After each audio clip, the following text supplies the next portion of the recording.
and they drive to T. Fry's apartment where they sleep for several hours. They're sick.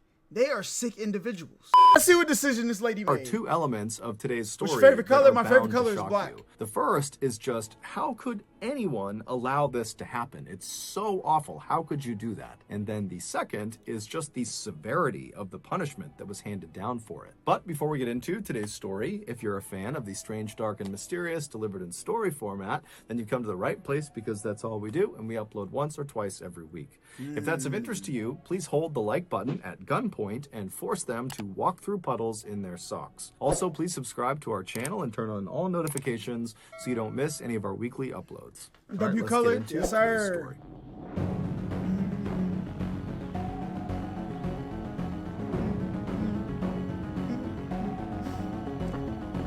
The man in Cobb Park.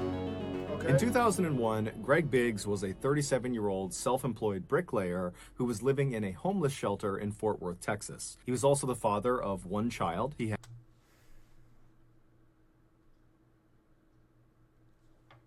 had an 18-year-old son named Brandon who lived with Greg's ex-wife. Despite not living with his son while his son grew up, Greg had always made a point of spending lots of time with Brandon, and so over the years they had become quite close. But besides his son, Greg really struggled to build meaningful long-term relationships with other people.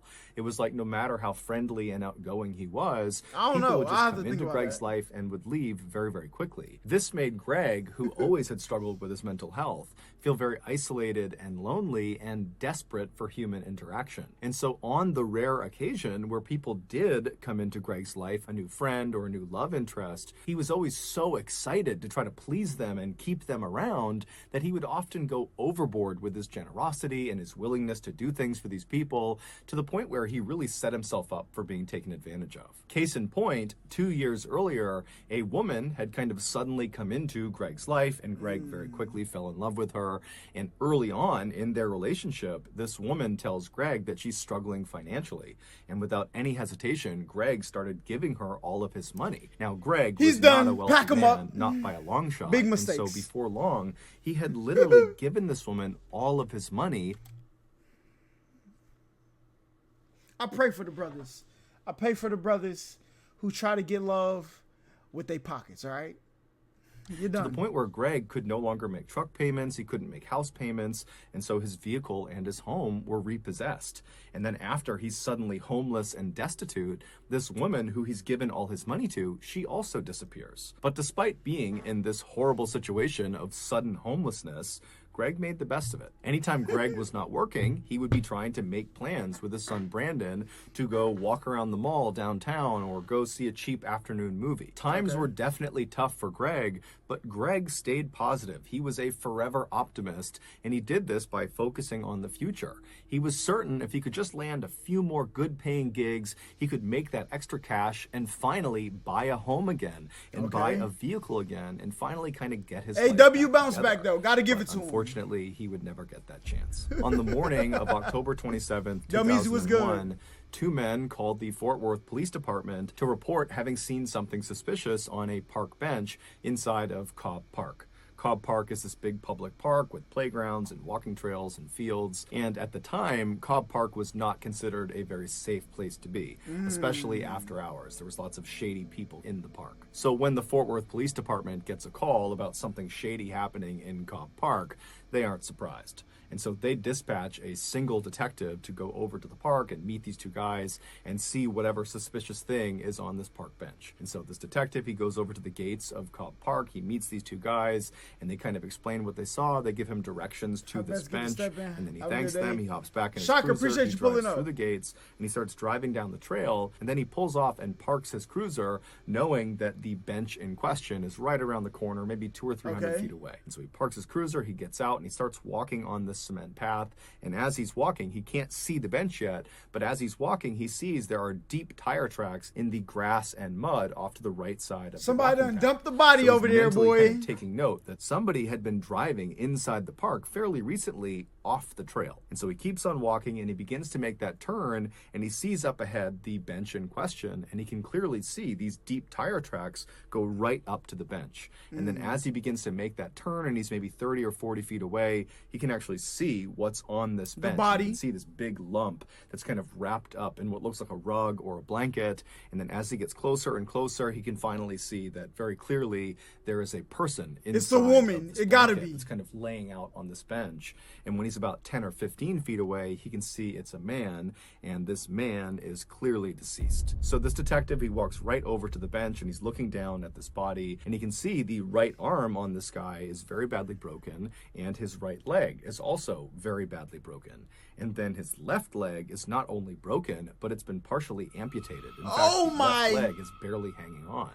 And so this detective, he's looking at this guy thinking, okay, this person must have gotten wrapped up in these shady criminal dealings that are known to take place in Cobb Park, and somebody beat him to death, or they beat him and then shot him to death. What do you think the tire marks are there for then, big fella? If it happened in Cobb Park, why would there be tire marks up until the L police, man? L work. But as he's looking at the body, despite these extensive injuries, the bruising on his body was not consistent with someone who had been beaten to death. And in terms of potentially being shot to death, he began looking at the body, and from where he was standing, he could not see an entrance or an exit wound of a bullet. And so stumped, the detective steps back and is just kind of pondering what he's looking at when he realizes there's very little blood anywhere near the bench or on the body. And considering the left leg has been nearly amputated, you would think there would be lots and lots Whose of body blood, could it be, but though? there wasn't. And so that indicated to the detective that his injuries had to have been sustained elsewhere. And so this detective, he calls in backup, and more detectives show up, and they're all kind of looking at the scene, and the working theory became, okay, this guy got killed outside of the park. We don't know how he got killed. It looks like some sort of should have known that from the trauma, tire tracks but in the first somehow place. he gets killed outside of the park, and then his killers, they drive him into Cobb Park, which is why you have those deep tire tracks on the right side of the path, and they dump him on this bench. Later Why that would they day, dump him in a the park, medical though? examiner would come out and positively identify the body as belonging to Greg Biggs. The same day that Greg was found, the police went out and began their investigation, and they started by interviewing people that had been in Cobb Park either that day or in recent days, and they also interviewed known criminals that they knew went into Cobb Park, and they reviewed CCTV footage both in the park and outside of the park.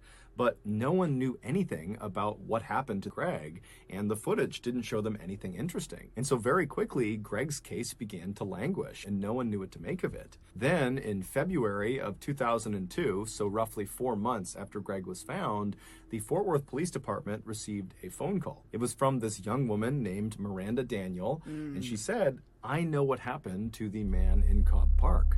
And the story she would tell them at first was so hard to believe that the Fort Worth Police Department weren't sure if this was a prank or not. But when they followed up on her lead and they went to a very specific address that she had mentioned, they realized she was telling the truth. This is the unbelievable true story of what happened to Greg Biggs. On the evening of October 25th, 2001, so 36 hours before Greg was found in Cobb Park, 25-year-old nurse's assistant, Shantae Mallard, arrived at her friend's apartment in Fort Worth, Texas. Her friend was named Tittalisi Rice. She went by T-Fry. Shantae was from a very loving and stable household in Fort Worth, Texas. Shantae, what you do? Her parents had raised her to be kind to other people and to always work hard and to stay out of trouble. And by and large, Shantae acted accordingly. But in her late teens and early 20s, Shantae began to secretly rebel against her parents. On the surface, when she was around her parents and her family, she was the goody two-shoes that always followed the rules. Those are always the ones that snap, bro.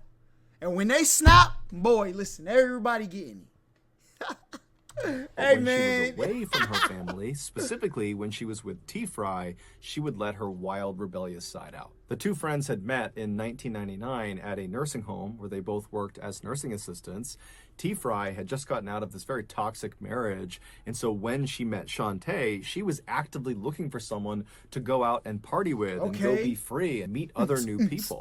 And Shantae, when she's meeting T-Fry, she didn't necessarily know she wanted to do those things, but being around T-Fry, it was like this whole other side of life was opened up to her, and suddenly all she wanted was to go cut loose with T. Fry. And so very quickly, these two women really connected over their mutual desire to go have fun at any cost.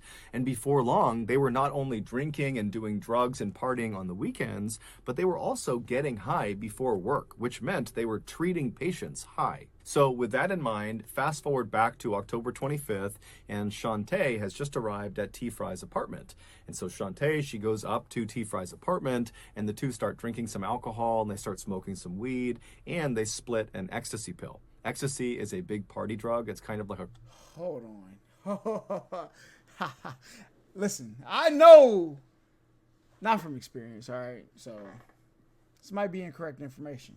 Last time I checked, ecstasy made you want to, you know what I'm saying? I'm trying to figure out what that, this got to be a pivotal point of the story right here. Cross between being a stimulant and a psychedelic. And so after these two women are fairly buzzed on these different substances and they're feeling ready to go, they leave T. Fry's apartment, they go down and they climb into Shantae's car. Okay. And Shantae drives the two of them to a local club called Joe's Big Bamboo. And so the plan was they were going to meet this guy named Cleet Jackson, who was Shantae's love interest. And the plan was they would hang out at the club with Cleet, and then at the end of the night, they would all leave, and Shantae and Cleet were going to spend the night together. And so Shantae and T. Fry, they arrive in the parking lot. About to take that man to Joe's Big town, Bamboo. okay? They park the car, they get out, and they meet up with Cleet, who was outside of the club. Too much and the fun trio turns into kinda danger at sneak the off end, from low-key. the rest of the people trying to get into the club, and they smoke some more marijuana. And then the trio, they go into the club, and they start having drinks, and they're partying, and they're dancing, and they're having this great time. And then at some point in the night, Cleet kind of abandons Shantae and T. Fry, and he goes off with another woman he met that... Oh, he's dead. He's done. Cletus, you're finished. All right. Listen, I tell y'all every time, bro. Hell have no fury like a woman scorned. Okay. You came to the club with a girl that's lit, irrational. All right. And you about to run off with another, you're finished. See, man, this is why I don't cheat, man. This is why I don't participate in these activities. I ain't about to die. Over and up, man. Nah, I'm good. that night in the club, and he would actually leave the club with this other woman, and he's done. The plan was for us to leave the club, type into Apple Maps, home, get there, go to the room, type into Apple Maps, Dooney Land. That's exactly what was supposed to happen. Cleet. Oh, man, he's done. She about to box that brother up. He would vanish for the night. And so around 2 a.m., when the club is getting ready to close, Shantae realizes that Cleet, the guy she was going to go home with, he's gone now. And so she's very frustrated, but she doesn't really have any recourse. And so she instead just goes and finds T. Fry and says, hey, let's just leave. And T. Fry, she's ready to leave too. And so the two women, they leave the club and they get out to Shantae's car. And both women are clearly under the influence. They're both definitely inebriated, but T. Fry believed she was less inebriated than Shantae was. And so she should drive. Okay. And so she told Shantae, get in the passenger seat. I'm going to drive. Shantae gets into the passenger seat. T. Fry gets in the driver's seat. And I know he's not the one dead, but listen, he had a death wish. The club, and she drives all the way back to her apartment.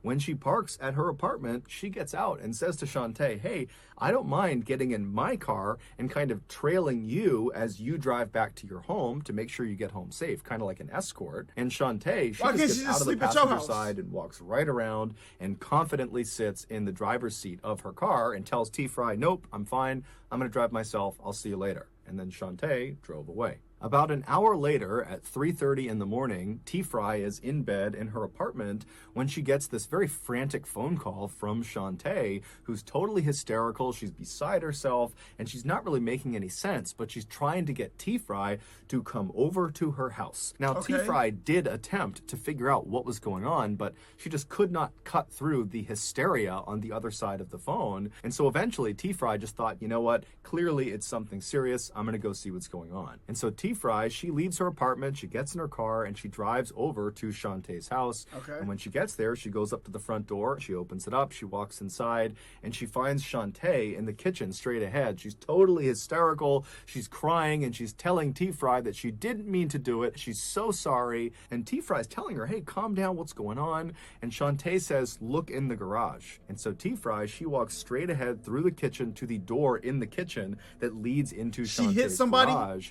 And she opens the door up, she turns the light on, and in the middle of the garage is Shantae's car. It had been parked nose in and lodged head first in the windshield on the passenger side of this car was Greg Biggs. When Shantae had left T-Fry's house an hour earlier saying she was fine to drive, on her drive home, she had barreled into Greg, who was on a sidewalk of some street, and the impact was so hard that Greg went flying through the windshield. And she continued to drive back to the crib. This is a demon. Oh my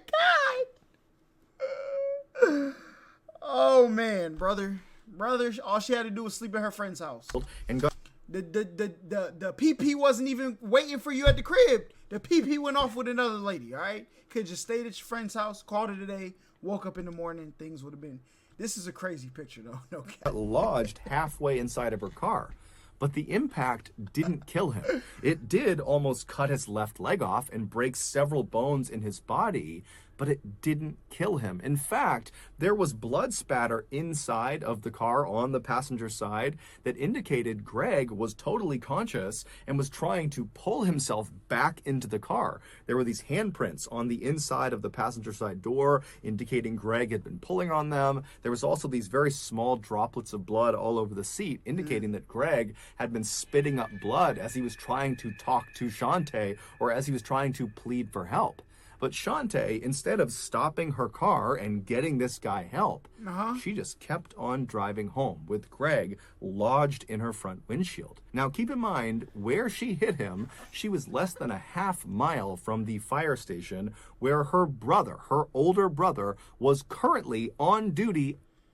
She's sick, bro. She's sick. As a fireman. He was medically trained. He could have saved Greg's life. My day's been good. How about the yours? Other firemen at the firehouse that she knew, that Shantae knew, they could have saved Greg's life. Also, less than 6 miles away from the point of impact was the local hospital, where, of course, they could have saved Greg's life. And then, on her drive all the way back to her house with Greg halfway in her windshield, she would have passed by 9 payphones, where, if you don't know anything about payphones, you can dial 911, so emergency services, and it doesn't charge you anything. So Shantae, at any one of these payphones, could have called medical personnel who could have saved Greg. Also, let's not forget, Shantae was medically trained. She was a nurse's assistant and understood basic life-saving. But she did not use any of those resources. Instead, she just drove home.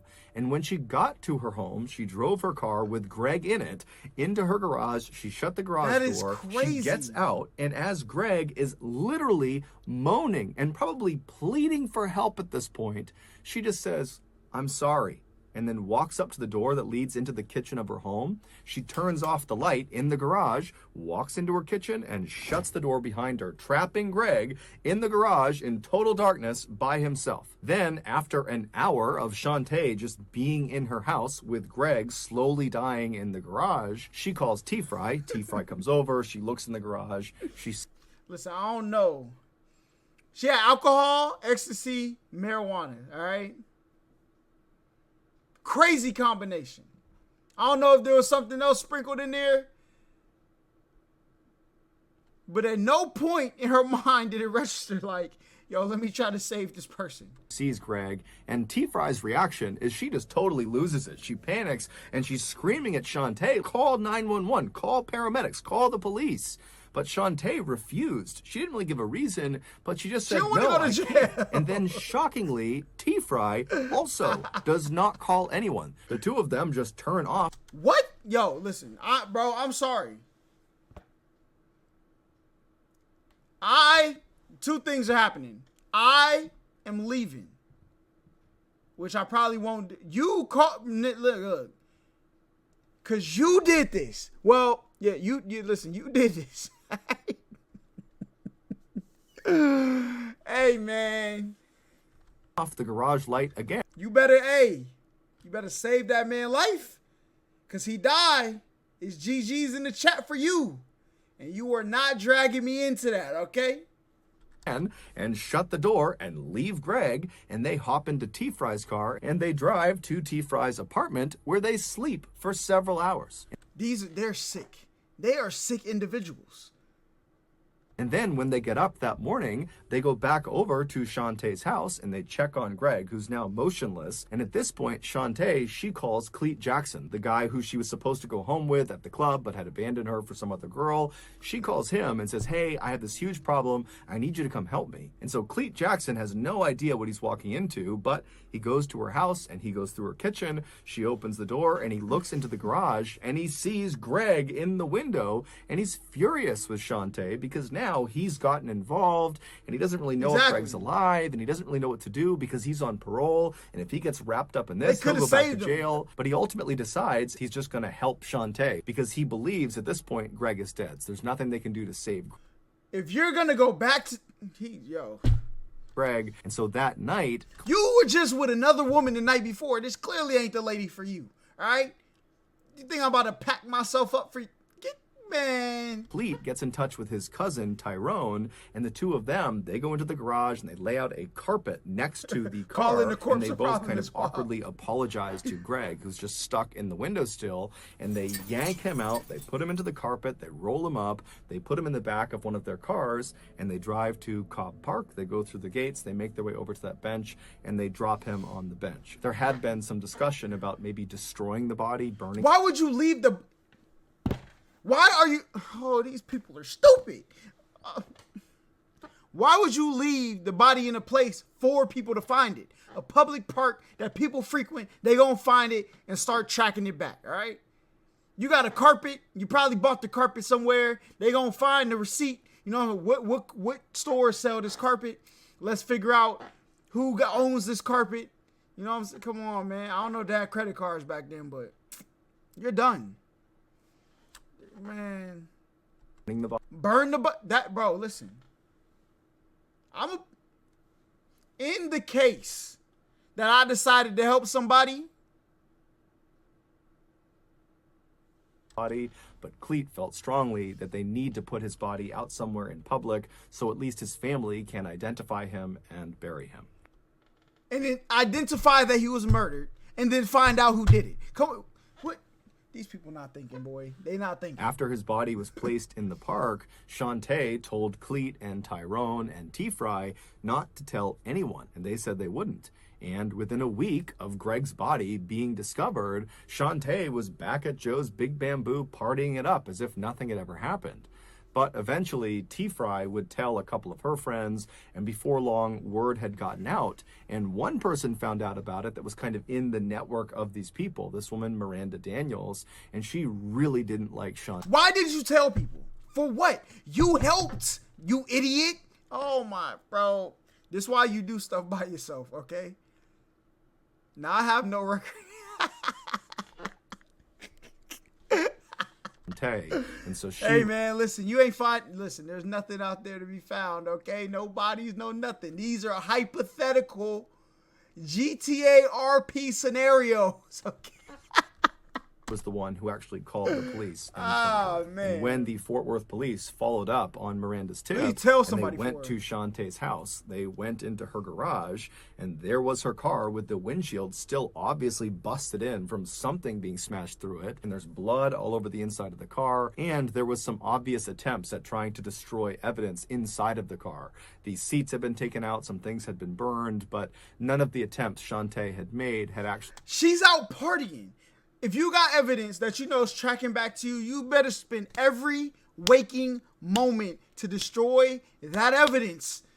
Listen, criminals about to be watching my video, taking all types of notes. Listen, you still, look, I don't do crime. I am a law-abiding citizen, a good Samaritan. Okay? Don't listen to me. Actually, do listen to me. Don't do no crime, okay? How about that? Do the right thing. Actually destroyed any of the evidence. Boy, I would have been out in the middle of a forest, gasoline, more gasoline, burn. Would have took the ashes, put them in something, took that somewhere else, burnt the ashes, you know what I'm saying, container. Ain't, bro, listen. During the trial, the medical examiner who had done the autopsy on Greg Biggs said his injuries would not have killed him right away. Now, he didn't know for sure how long he would have been alive, but he believed it could be as long as several hours or maybe even up to a whole day. And during that time, Greg was just trapped inside of this pitch black garage. No one's coming to help him, despite people coming in over and over again. That's crazy. That he's pleading with to help him, and he would have been in excruciating pain. He's got several significant broken bones. His leg has been nearly amputated. He's got cuts all over his body, and he would have been trying to pull himself out of the windshield, and every movement he was making would have been sending the jagged pieces of metal and glass into his body. I mean, this is a drawn-out, horrible death.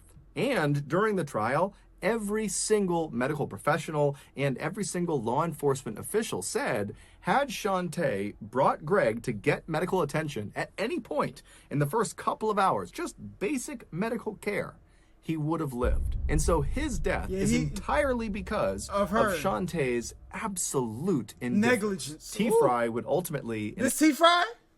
Hold on, T-Fry, dang, T-Fry look low, you know what I'm saying? Exchange for full immunity, testify against Shantae. Full immunity?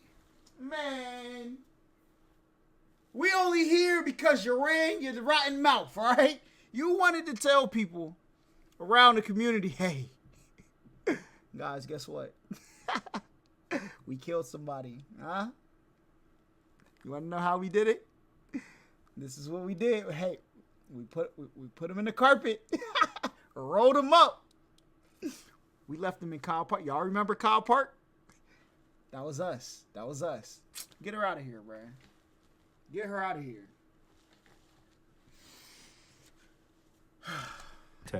And Shantae would ultimately be found guilty of murder of Greg Biggs, and she would be sentenced to 50 years in prison. She'll be eligible for parole in 2027. In cause number 037152 D, styled State of Texas versus Shantae Juan Mallard. Verdict form is to count one. We, the jury, having found the defendant, Shantae Juan Mallard, guilty of the offense of murder, assess her punishment at confinement in the Institutional Division of the Texas Department of Criminal Justice for a period of 50 years. As for Cleet Jackson and his cousin Tyrone, they received 10 years and 9 years, respectively, for their role in the crime. During the victim impact statement portion of the trial, Brandon Biggs, Greg's son, he took the stand, and he very eloquently told Shantae that he forgave her, and it seemed very genuine. Okay.